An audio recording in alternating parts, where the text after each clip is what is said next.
Hi, everyone. Welcome to Valley Best Shalom. I'm Rabbi Noah Farkas. Really great to have you here.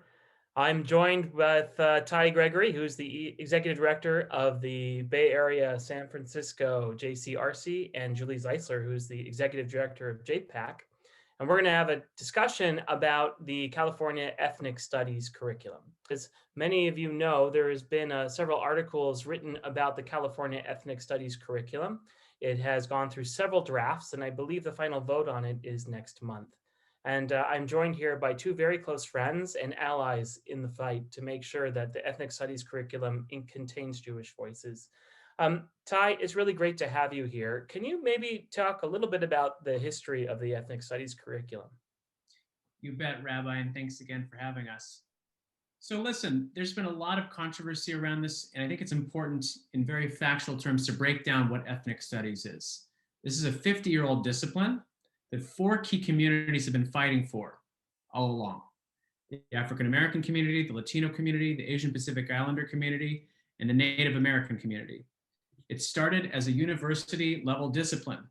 Those of you that graduated within the past 30 to 40 years probably are familiar with some of these departments on major campuses, especially the UCs and CSUs, African American Studies, Chicano Studies. These have become departments in many universities across the country. Recently, there's been a more modern push to move this from the university level to the high school level. And California is one of the pioneers in trying to achieve that. And so where we come into the story is who belongs?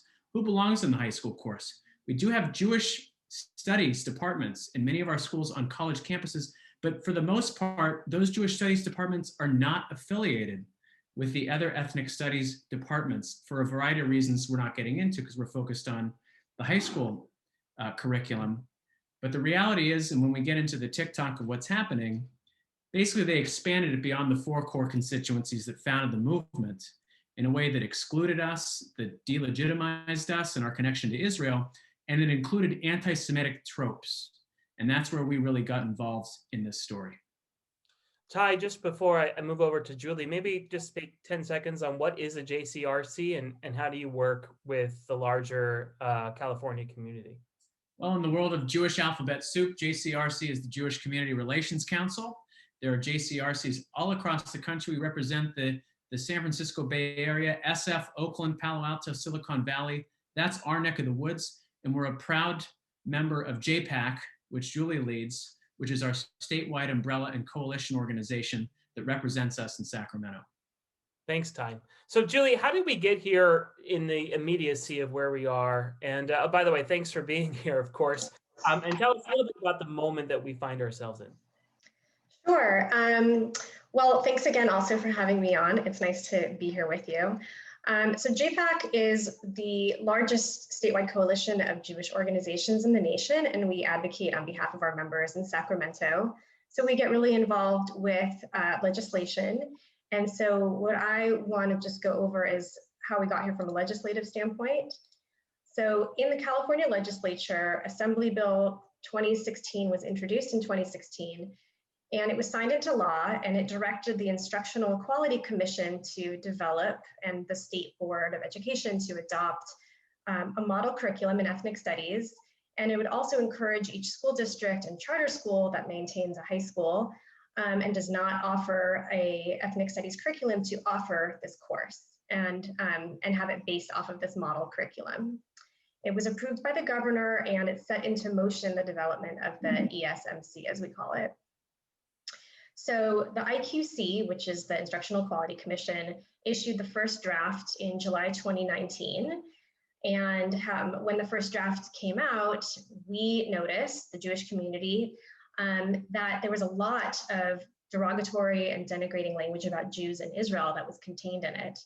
We were also very concerned about the process that led to the creation of such a curriculum and the lack of transparency from both the California Department of Education and the IQC.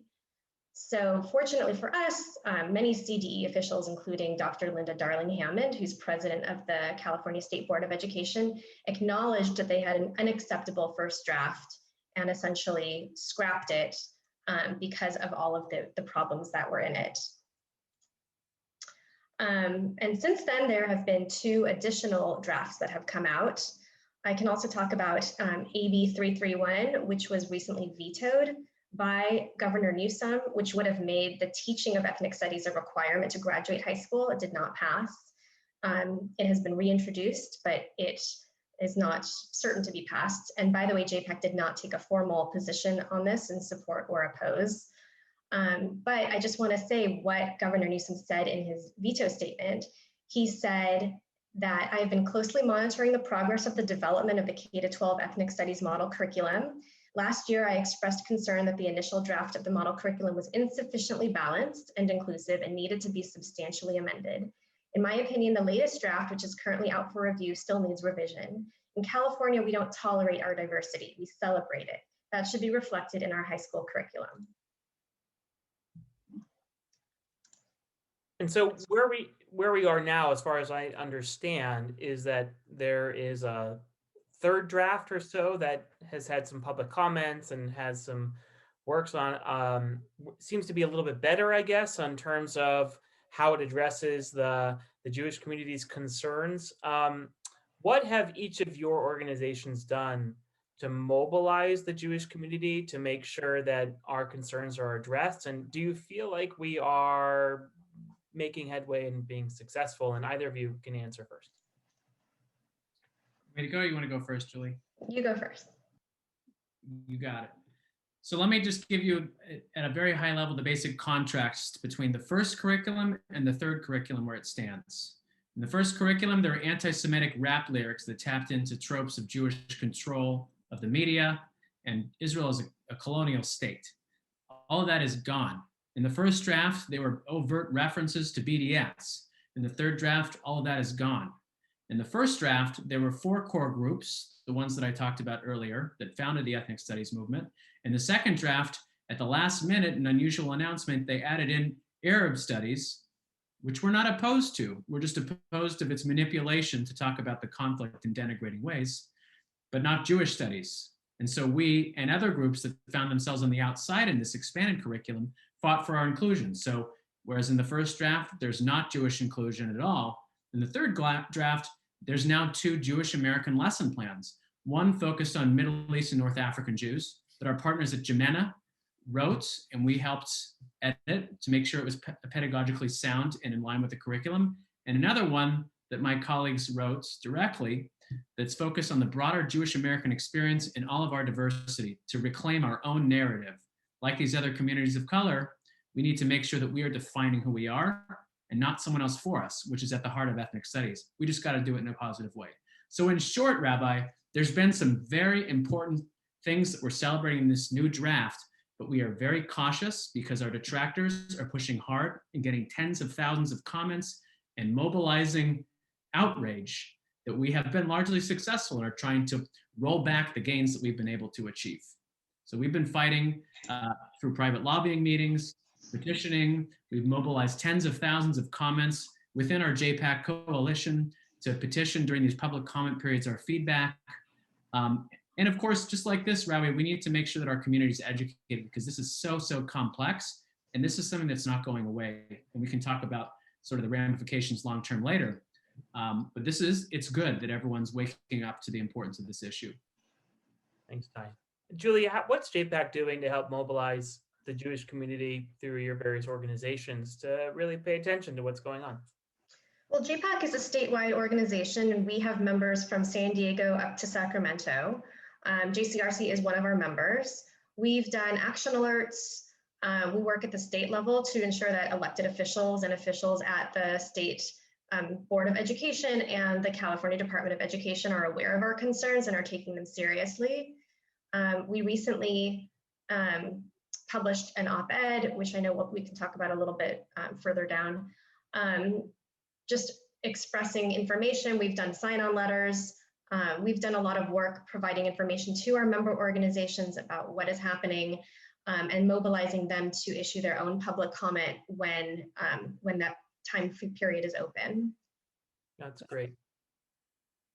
Maybe talk a little bit about who else is working on this issue. I know I have the 2 of you here that represent you're in organizations that represent organizations in certain ways. But since Ty, you brought it up, maybe speak about our friends at Jimena and where their perspective is on this, and such a wonderful, unique organization.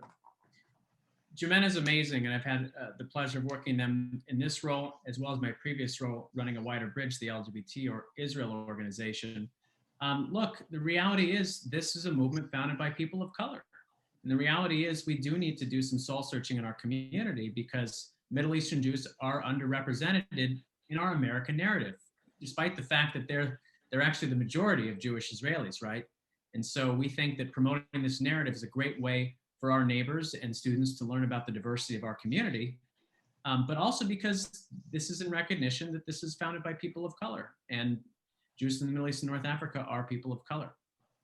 By this, you mean the ethnic studies curriculum is founded by people of color? The ethnic studies movement and all the advocates. So that's one example of the Jews involved. Most of our organizations advocating are part of Julie's efforts under JPAC. There are a few other organizations like Stand With Us, the Israeli American Council, and a couple others that have been our partners sort of tackling different elements of this fight. But I think that at its core, we want to make sure that this, from the Jewish perspective, we can get into the other perspectives in a moment. We want to make sure this is fair and inclusive for our community and won't be weaponized against our students in the classroom. Yeah, I agree. Definitely agree with that, obviously. Look, only speaking from my perspective through Valley Beth Shalom and through other places that I work, but and experience and be a rabbi. At VBS, something like 17% of our community is Persian American.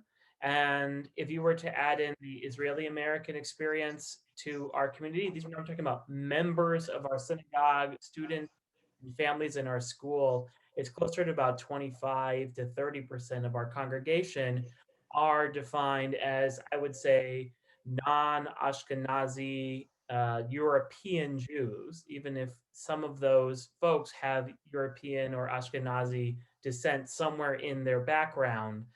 We have 17 different languages spoken at VBS. We have people from all over the world who come because they want to make Jewish life together at VBS. And Jimena and your organizations are wonderful ones because they try to represent those voices in Sacramento as well as other places. Look, the implications, at least in my opinion, I'd love to hear about a little bit more from you about what are the implications of having an ethnic studies curriculum at all. I think that that it's founded by, as you said, people of color who traditionally have not found representation in curricula on any level of education other than the token one individual who, whether it's out here, Cesar Chavez or MLK or what have you, rather than looking at the whole community together. So I definitely understand that. And maybe speak to that idea of wanting to see ourselves represented in the curricula of our state. Either of you can answer that.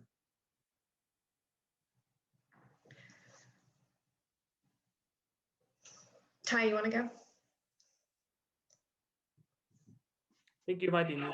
Yeah. Look, I think this is very simple when you break it down. For hundreds of years, these folks had probably older white men write the curriculum about their community's experience. That's not fair. We wouldn't want non-Jews to write about our Jewish experience. And they want to define their experience on their own terms, their history, their culture, their traditions, the richness of the fabric of their communities, things that we want too. And so, yes, there's alarming challenges with this curriculum process and how it's been hijacked by people who would like us removed and Israel to be denigrated. But it's also raised an incredibly important lesson from our perspective, and that is the Jewish identity has been flattened in public education. And so let's leverage what is a negative opportunity and use this as a constructive platform to talk about who we are, because our neighbors aren't going to hear the dog whistles of anti-Semitism against us until they truly understand what it means to be a Jew.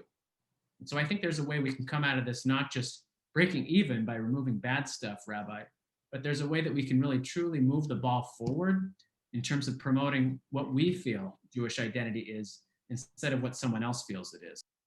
Yeah. Julie, you want to add something to that? Yeah, I mean, I think the whole idea of ethnic studies to us initially was not at all problematic. And if anything, we were very supportive of it.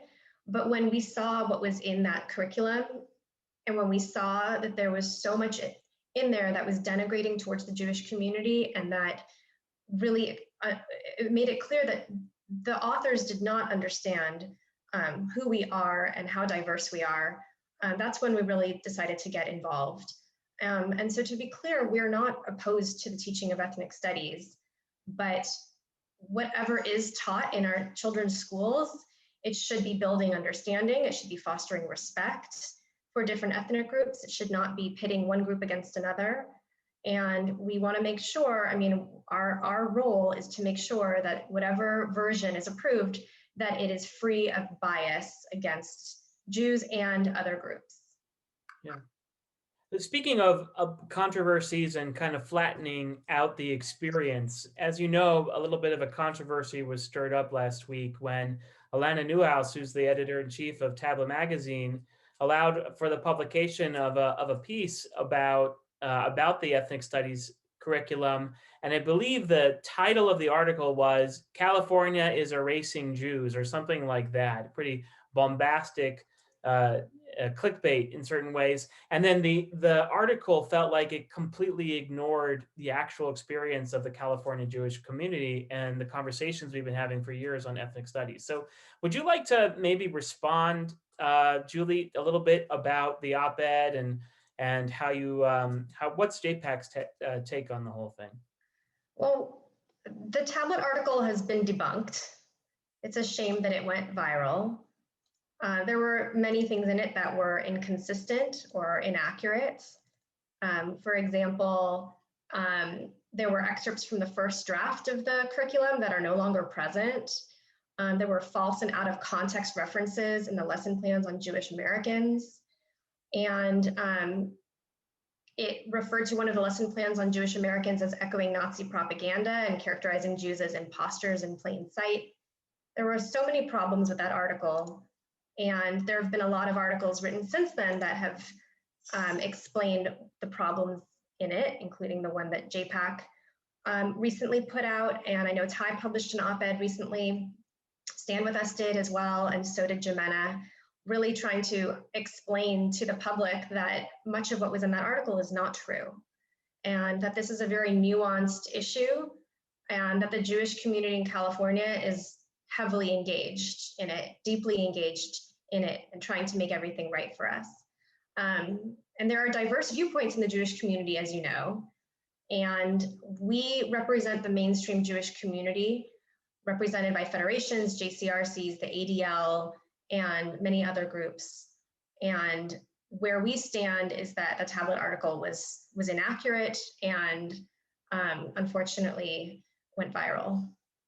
Did anyone from Tablet reach out to you in preparing the article? Did they interview you or have conversations with you to get your perspectives on? No, nobody reached out to me from Tablet. You could bet we reached out to them. We had a productive conversation with Tablet after the article. I'm going to keep that conversation private, but I'll just say that it is productive, and we're optimistic that coverage will be more accurate moving forward. Look, this piece had two fundamental problems. Number one, it was an opinion piece masquerading as a reporting piece. And number two, to the extent that it was reporting, it was conflating the three curricula that I laid out, talking about the first egregious curricula as being a part of the present, which it's not, and therefore minimizing the systemic work that Julie, me, and our colleagues across the state have been working on. And sometimes, Rabbi, you know this, when you get too many Jewish organizations together, it can feel like herding cats. You can bet that when that tablet article dropped, our collective outrage was such that we all got back on the same page and have been collaborating quite nicely ever since. So, maybe there's your silver lining. But I want to talk about one other proof in the pudding, and that is that last week, 20 of the advisory board members of the original draft that was appointed by the Department of Education resigned en masse.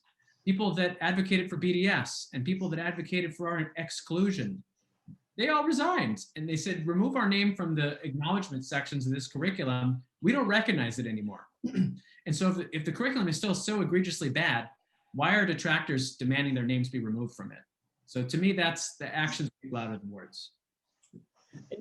Maybe speak a little bit about the knitting together of these several groups. I know the folks who just removed their names, I don't really cry over them or worry about them because they were at complete cross purposes. They had other agendas they were trying to weight into this curriculum that would deny our opportunity for self-determination, our understanding that Jews have a right like everyone else to exist on our own terms and define Judaism as we see fit, as opposed to allowing other people to define it for us.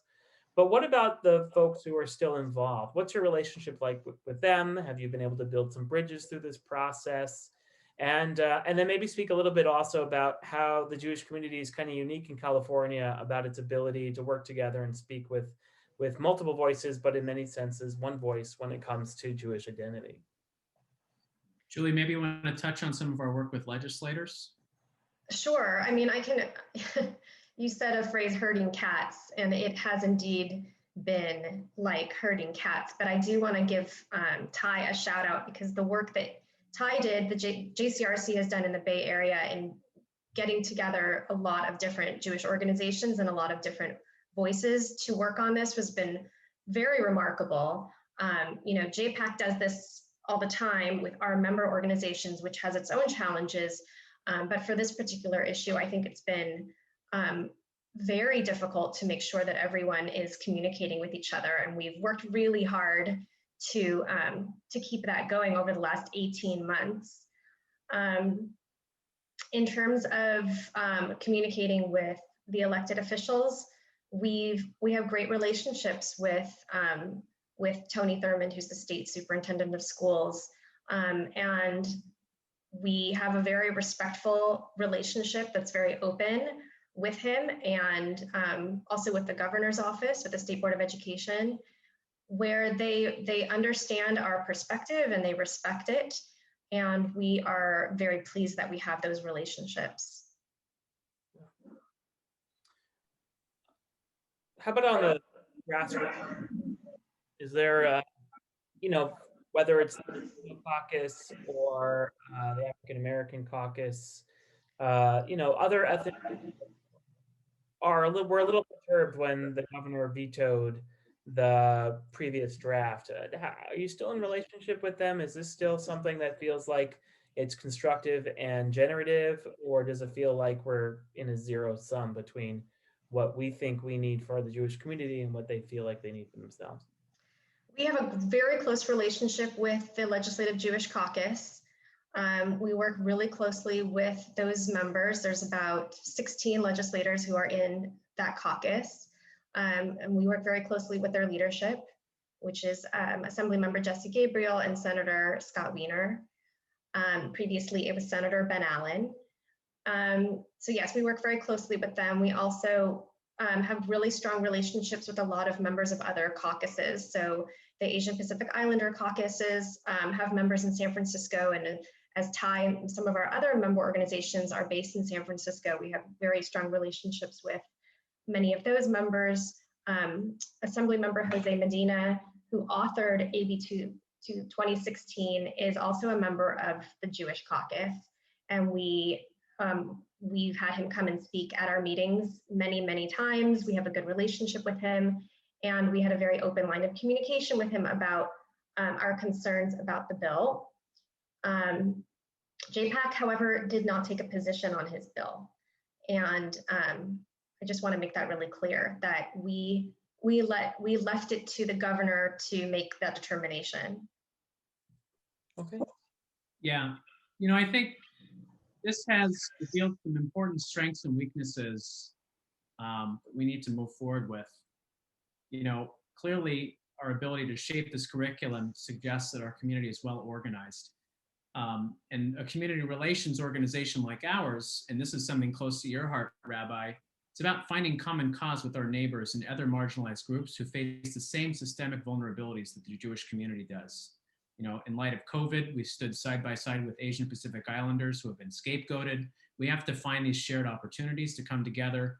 If we want our neighbors around ethnic studies to support us, we have to be prepared to support them. The challenge that we found ourselves in and what makes this unique is, at least for us, we have not been engaged on a deep level with people within these communities of color for whom ethnic studies and education is a primary issue.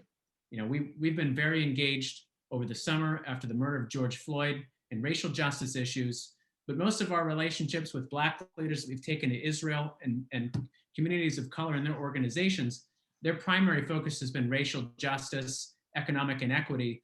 We need to identify and build relationships with the segments of each of these communities for whom education and educational justice are a primary concern. This is going to be a long-term process. We are starting close to ground zero, and as a result, and what we've seen is, unfortunately, for every one BDS supporter, there are 100 people that we are talking past, or we have so many goals in common, but unfortunately, because we just don't have the right relationships, and this is something I lament, sometimes we found ourselves at odds with parts of the core communities that don't understand why we want a seat at this table, and vice versa.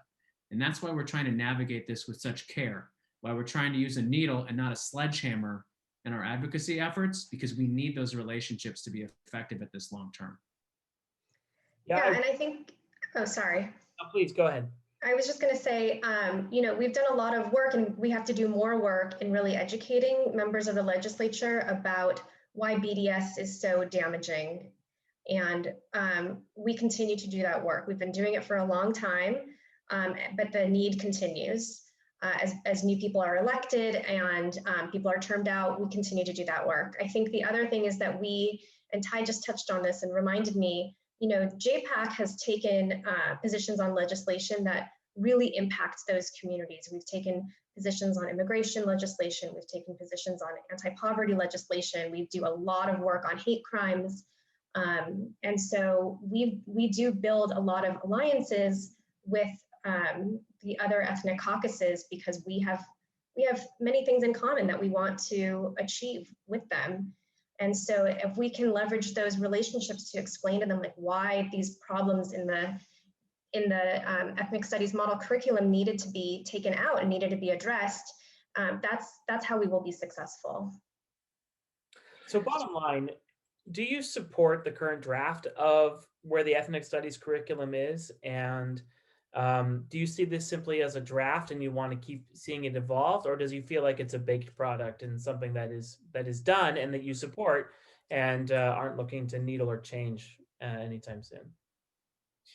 We don't anticipate dramatic changes between now and the final product. We expect in about a month, between the 5th and 8th of March, for a final draft to be published. And then 2 weeks later, in mid to late March, the state school board will give it an up or down vote.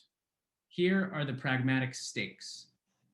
As I mentioned earlier, some of the original folks that were trying to promote this nefarious curriculum have given up, and they're starting to go to school districts where they're going to start implementing this. School districts have a level of autonomy.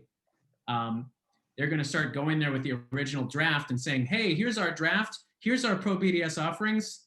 Come to us, come to us. And we have some particularly unique challenges up here, Rabbi, where you might have read that they renamed 44 schools, including Abraham Lincoln High and Diane Feinstein Elementary. Those are the decision makers that those BDS advocates are going to shop their curricula around. And so we're going to have some uphill battles ahead. So our litmus test isn't perfection, but if we can get a statewide curriculum that we support and have the state backing of it, it's going to make it a lot easier, even if it's not a fully acceptable product, a much, much stronger product, to get from that statewide approved curricula to what we think success should look like. And we can still advocate for our own particular interests at the district level versus this rogue effort to try to reinsert the first draft curriculum into each district. So this is a long-term effort. This is probably going to be something we're going to be focused on for the next couple to few years.